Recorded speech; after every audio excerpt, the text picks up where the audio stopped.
Everyone, today's topic is metal ligand bonding in transition metal complexes. Right?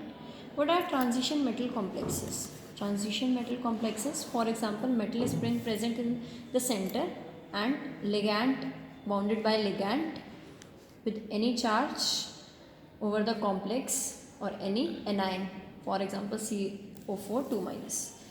Transition metal complexes, basically its geometry is been given by VBT. What is VBT? VBT is valence bond theory.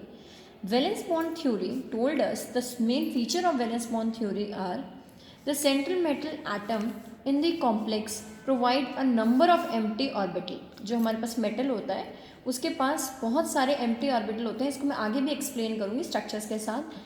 जो metal होता है हमारे पास बहुत सारे इसमें empty orbital होते हैं जो कि कौन फिल करता है? लिगैंड्स अपने जो लोन पेयर होते हैं वो इसको देता है और इसकी ऑर्बिटल्स को फिल करता है. So the central metal atom in the complex, this is a complex, provides a number of empty orbital equal to the coordination number.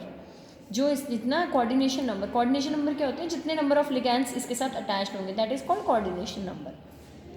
For the formation of coordinated bond, these are called coordinated bond with appropriate ligand orbital, right? Second one, the empty orbital of the metal hybridize means it takes the electron from the ligand and hybridization takes place. Intermixing of orbital is known as hybridize. The empty orbital, metal is empty, ligand is filled, so the electron will transfer from ligand to the metal and this bond is known as coordinated bond, and the number of ligands present around the metal is called coordination number. So the empty orbital of the metal hybridized to give a new set of equivalent hybridized orbital with definite direction property such as इसकी जो geometries होती है square planar हो सकती है, tetrahedral हो सकती है, ऑक्टाहेड्रल हो सकती है, so on. Now the third property is each ligand must contain a lone pair of electron. For example, हमने कोई भी ligand ले लिया, NH3 ले लिया, water ले लिया, it must have the lone pair of electron. Now the fourth point is the vacant hybridized orbital of metal.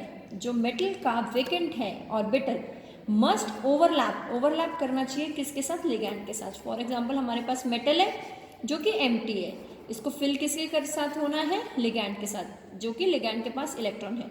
तो आपस में इनकी ये अनफिल्ड ये फिल्ड ओवरलैपिंग होती है और ओवरलैपिंग होने के बाद इनका बनता है मेटल लिगैंड बॉन्डिंग. मेटल ने लिगैंड के साथ बॉन्डिंग बना ली और ये new set of hybridised orbital बन गया.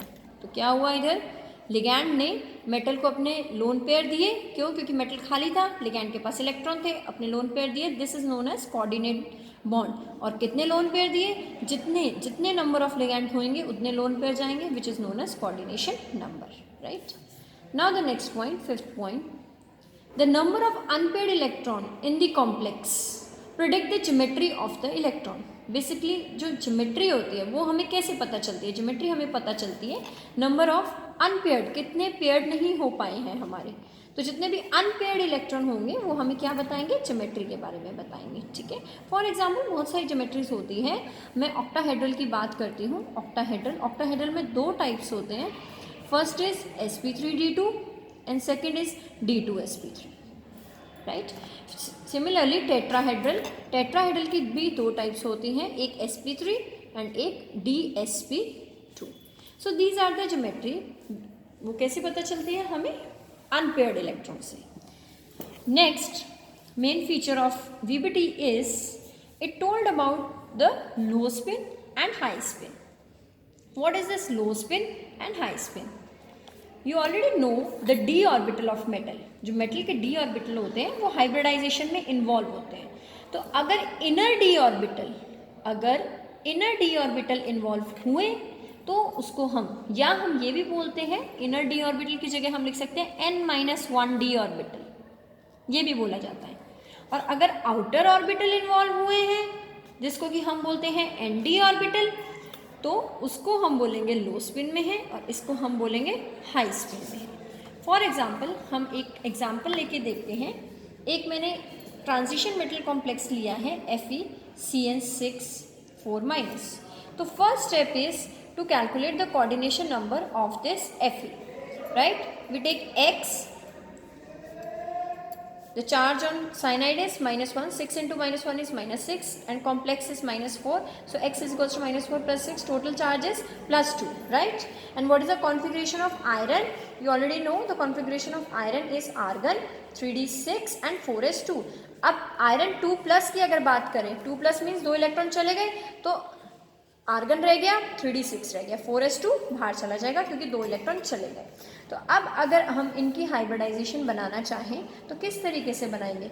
हमें 5 ऑर्बिटल चाहिए इसमें, तो अगर हम फिलिंग करेंगे तो हमें कितने चाहिए? 6, 1 2 3 4 5 and 1 6। This is the first step of iron 2+, right? अब क्योंकि ये एक स्ट्रॉन्ग लिगेंड है, इसमें जंपिंग हो सकती है, तो नेक्स्ट जो ऑर्बिटल रहेंगे उसमें जंपिंग हो जाएगी, तो इन फर्स्ट वाले 3 पेयर में ये वाला इधर जंप कर जाएगा और ये वाला इधर, तो ये दोनों वेकेंट रह गए, ये वाला वेकेंट रह गया और ये 3 रह गए, तो ये D2 हो गए, ये एक S हो गया और P के कितने हैं? 3, तो मीन्स D2sp3। अभी मैंने क्या बताया था?